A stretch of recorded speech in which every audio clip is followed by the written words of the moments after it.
सभी को नमस्कार। करियर फर्स्ट चैनल पर आप सब दोस्तों का बहुत बहुत स्वागत है।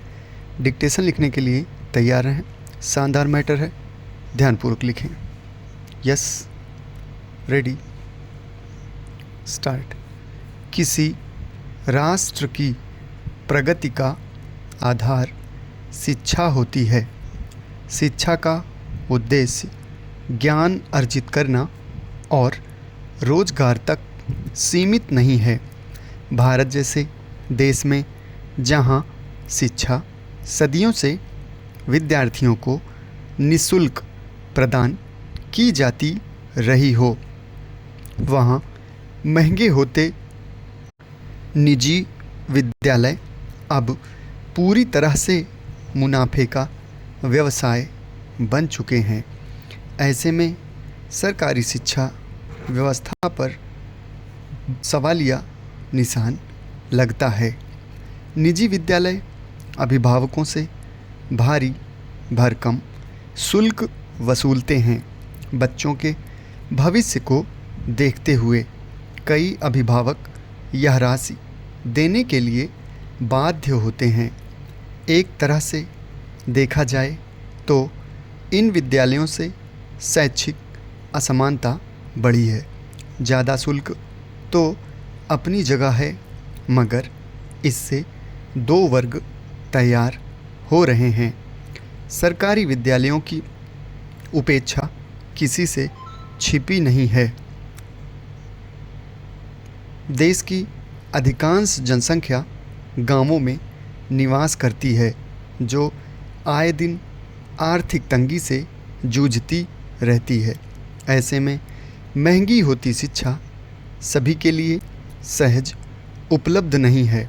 निजी विद्यालयों की संख्या ग्रामीण और शहरी दोनों क्षेत्रों में लगातार बढ़ रही है।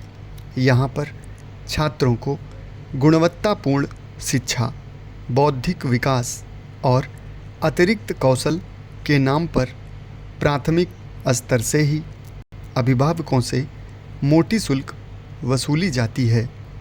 यह सच है कि निजी विद्यालयों में शुल्क वृद्धि का कोई ठोस मानक निर्धारित नहीं है।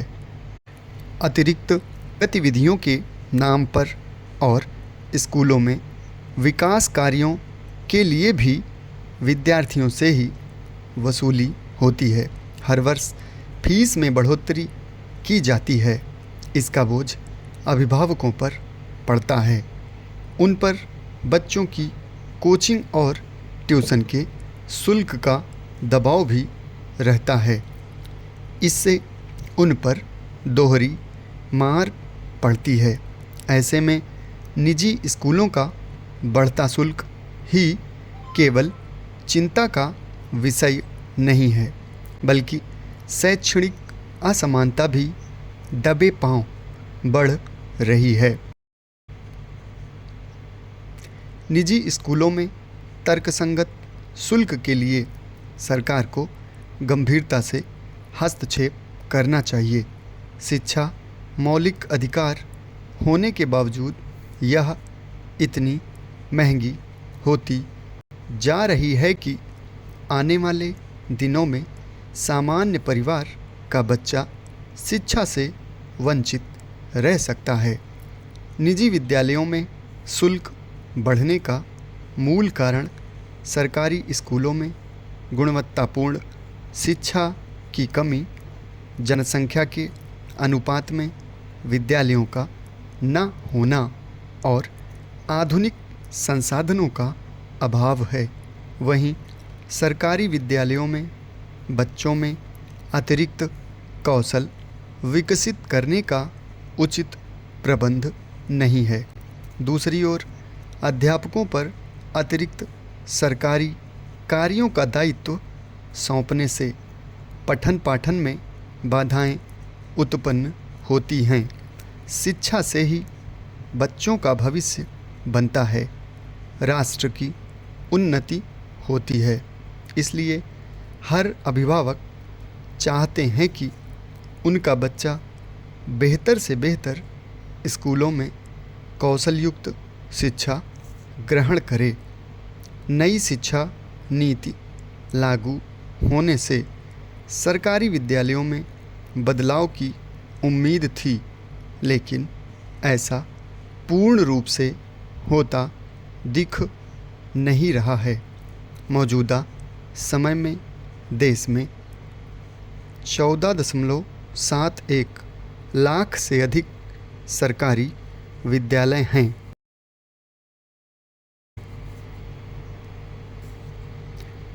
देश में निजी विद्यालयों का विस्तार तेजी से हुआ है।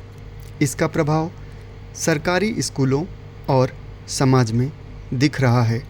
यह सच है कि निजी स्कूलों की पढ़ाई सरकारी स्कूलों की अपेक्षा बहुत अधिक महंगी होती है, लेकिन सरकारी स्कूलों की स्थिति ऐसी है कि वहाँ गुणवत्तापूर्ण शिक्षा की उम्मीद कम होती है। यह बहुत आश्चर्य की बात है कि सरकारी स्कूलों में प्राथमिक स्तर से लेकर 8वीं कक्षा तक के बच्चों को निःशुल्क शिक्षा मिलती है। वर्दी, पुस्तकें और मध्याह्न भोजन के साथ छात्रवृत्ति की सुविधा भी है।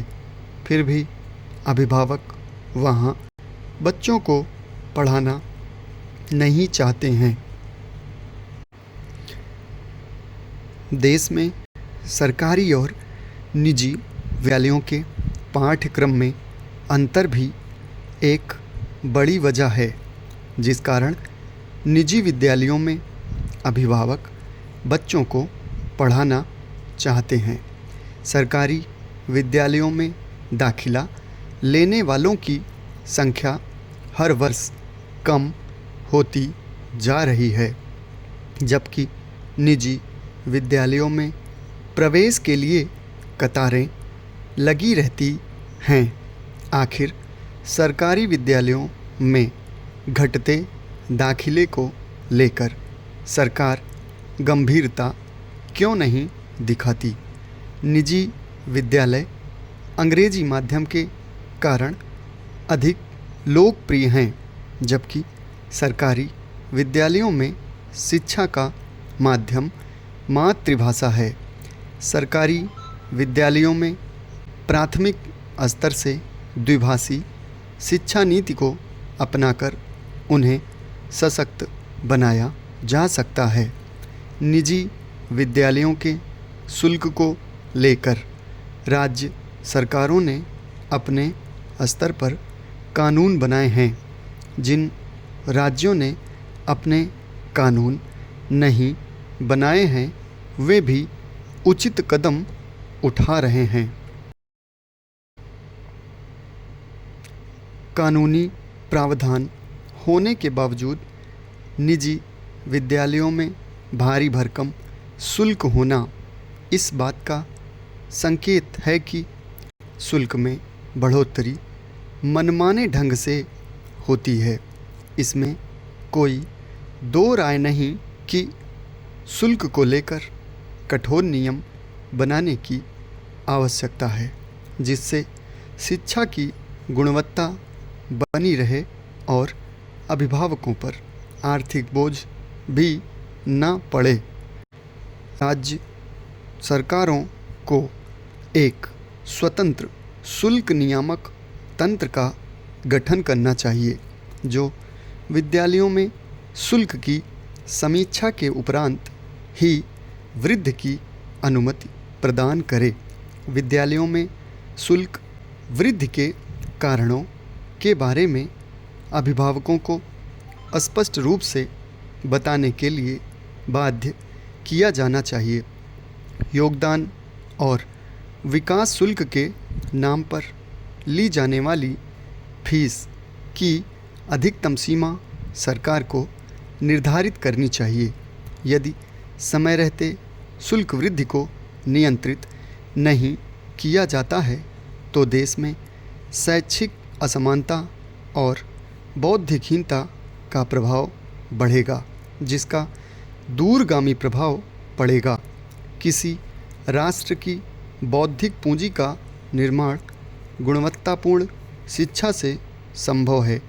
सरकारी विद्यालयों में स्मार्ट क्लास, पुस्तकालय, विज्ञान प्रयोगशाला, कौशल और नवाचार के लिए सुविधाओं को बढ़ावा देना चाहिए। समाप्त। धन्यवाद।